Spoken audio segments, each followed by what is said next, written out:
Before we start this video, I want to clarify a few things and correct mistakes I made in the original video. 1. I said that game development began in 2013. This is false and was based on my memory rather than actually being sure to fact check like I did most of the other stuff in the video. The original 4chan post was actually made 2014. So we'll see how much of this still applies when we head to 2021. 2. I mistakenly called what Lego Brick had sociopathy, and several comments made multiple corrections. Some said that Lego Brick actually has psychopathy, but a majority also said that these terms are outdated and should be replaced with antisocial personality disorder. I apologize for any offense I caused by using these terms, and in future we'll refer to this as ASPD. With that out of the way, enjoy the return to the Hell Pit!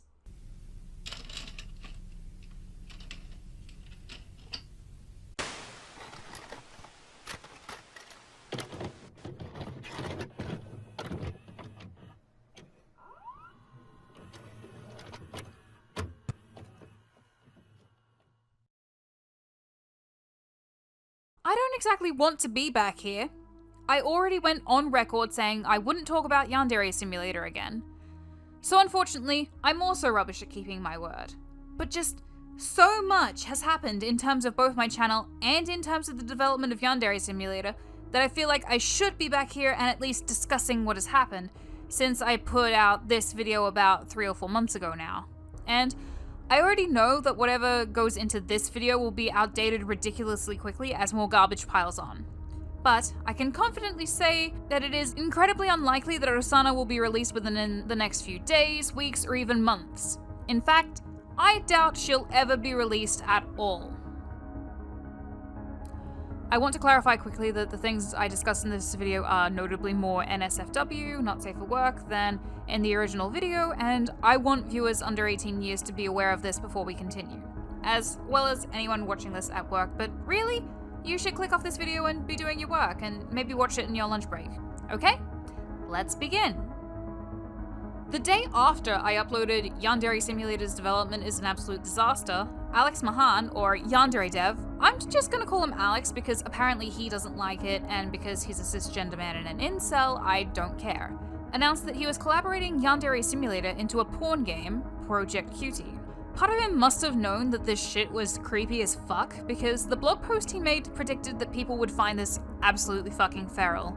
Unfortunately, he misses the forest for the trees as to what exactly the problem is, thinking that it's just his audience being unpalatable to a porn game, and going on record saying that his game isn't for a younger audience.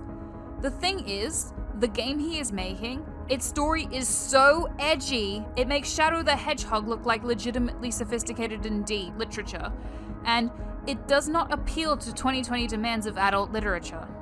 Now, of course, you do not have to follow trends of young adult and adult literature. My general favorite genres to work in are mystery and supernatural. One is a niche, the other was popular in the late 2000s and early 2010s and isn't so popular now. But be aware of your story's audience.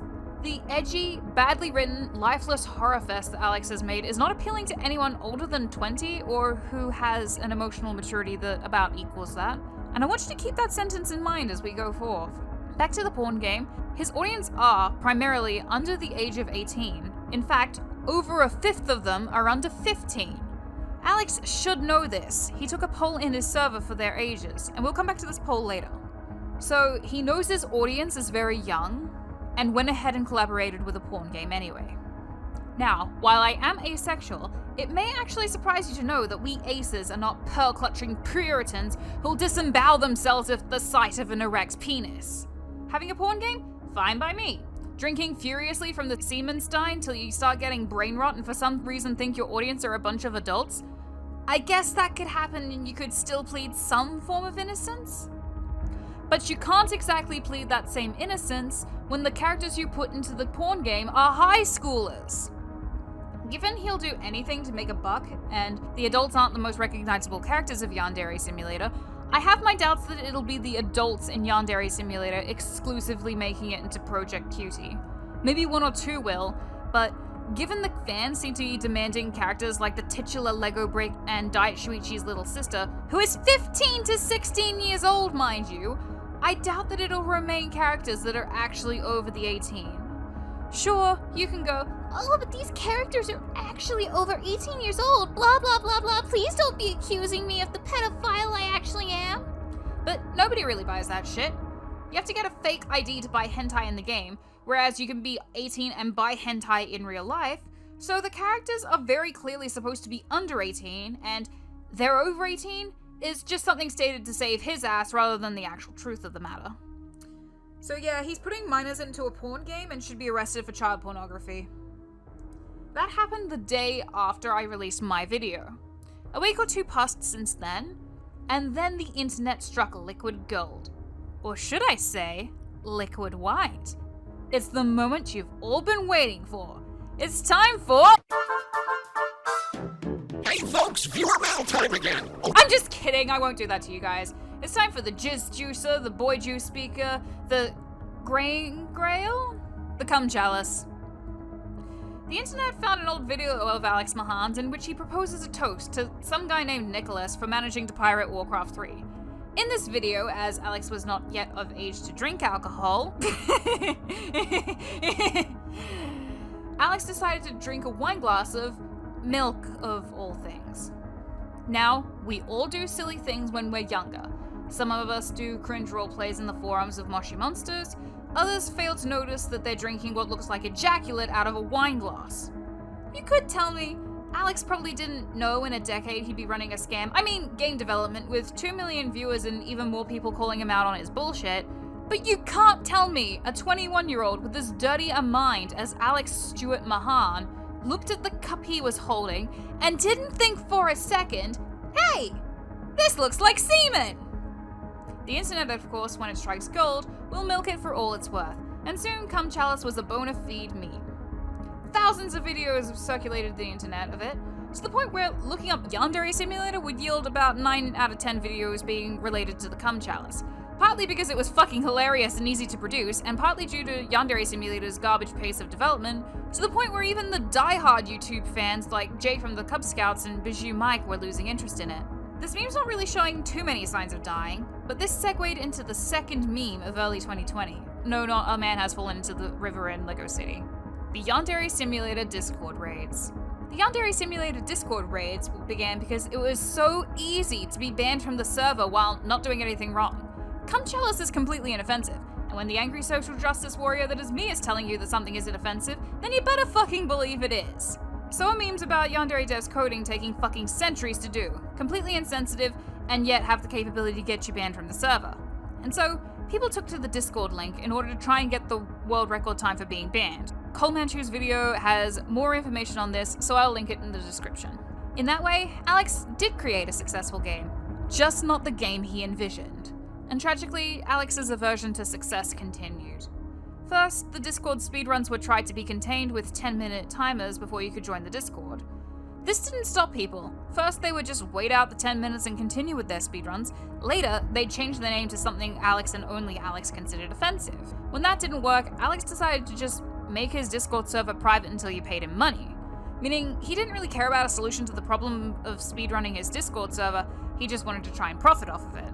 This would alienate poor fans of his game too, however, and there were speedrunners out there who were willing to give him money in order to have a go at the world record time. And so, Alex completely locked down the Discord server. Until recently, that is.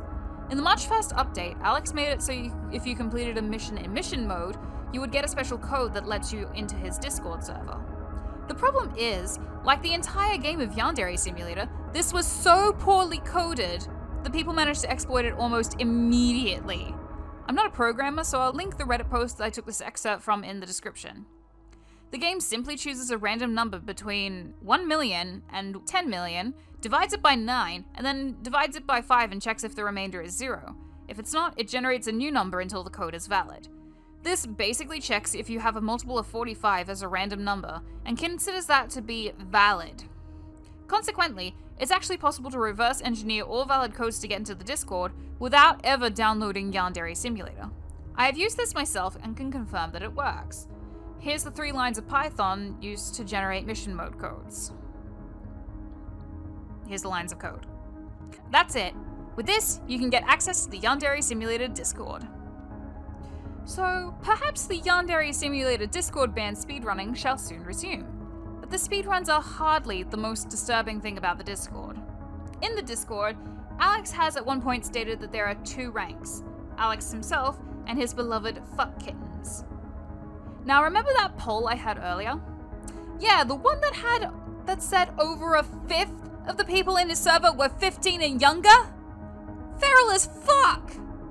Not to mention that the server has a ton of lewd emojis that these 15 and under users are completely allowed to see and use. Alex repeatedly states that he wants his game to be for adults, and has no issues with banning people quickly from his Discord. So why does he refuse to ban minors from his server, instead choosing to expose them repeatedly to concepts that they're definitely not emotionally ready to deal with, especially given that they're under 16 and he's in his 30s? I mean, we all know the answer, it's pedophilia, but you know. Back to the coding game. Alex has repeatedly insisted that Osana is functionally finished, but is bug fixing her and adding final touches. However, it stands to reason that Osana may either not be as functionally complete as once thought, or she is actually fully complete, and Alex is milking her delays for all the money he can get, rather than legitimately not being ready for the public. The truth is, you as a developer will never be able to completely predict what your players will do. Releasing her as she is would be the best course of action at this point, but Alex took a different approach. He decided to use the Discord speedruns, lie about the extent to which they went by claiming Cum Chalice was the same as threatening his life, and on Valentine's Day, talk about his depression. Now, while Alex has a penchant for lying, I will never assume that someone is lying about their mental illnesses, or their gender, sexuality, race, etc. So I do believe that Alex may genuinely have depression. The problem is that what he's going through now that's making things so bad for him is entirely his fault. He has a reputation for being disgusting. He's gone on record saying some of the most disgusting garbage on his accounts for over a decade. He said transphobic nonsense like, if I have to have sex with a man, can I have sex with a woman instead? He's defended school shooters, stating that if they're bullies they deserve to be shot, that autistic people are mentally and that the mentally deserve to die, and just repeatedly going on and on and on and on about how no woman finds him desirable. I fucking wonder why. I could post literally dozens of screenshots of shit he said in the past that is completely unacceptable, even at the time. This isn't limited to the earlier part of the decade either. He said gross shit recently too. People found this stuff and eventually pulled him up on it. He defended what he said and often insisted that people were just too sensitive. He stands by this notion today. As for what I think Alex's motivations with posting about his depression are, I think it's for monetary gain in order to make a final-ditch attempt to silence criticism. The thought of your favorite game developer possibly committing suicide or abandoning their project that you dearly love is horrific. Alex knows this, and Alex is good at manipulating naive people. It stands very much to reason that Alex is purposefully using the delay of Osana in order to rile up his fans to attack people who criticize him, insisting that they're the reason that Osana is taking so long and why he's depressed. But if Osana is functionally complete, why not release her? That would prove the naysayers somewhat wrong, as the core gameplay would finally be implemented in some way, and your fans would be overjoyed to finally have Osana. And the worst that could happen is a few bugs in her code, according to Alex. But he chose to delay her to rile them up. Not only that, he continues to delay Osana. The March 1st update revealed that he was going to keep delaying her because his best animator volunteer signed back onto the project. Instead of just releasing Osana in a functioning state and adding the new animations in later, Alex delayed Osana further. And this is a trend, adding more and more stuff to Osana that results in her delay. It's been going on for 3 years, in fact. Once one checklist is nearly complete, Alex suddenly remembers a new checklist. Once that's almost complete, Alex suddenly remembers a new checklist, and so on. With that knowledge in mind, it stands completely to reason that Alex is purposefully delaying Osana and finding various excuses for two purposes. That it gets him more Patreon and donation earnings, and it allows him to rile up his fans into blaming parties that are actually completely innocent. But I believe that Alex is living entirely on borrowed time, and I believe he knows it too. Speaking of Patreon, I've actually launched my own.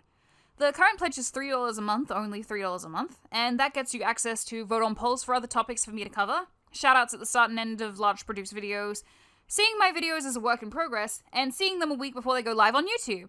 this one was an exception to that rule because I know that the information in it is going to be quickly outdated. Shoutouts to my current patrons, Wishful Maker and Kuri Kalan. Thank you all for watching, and I will see you next time.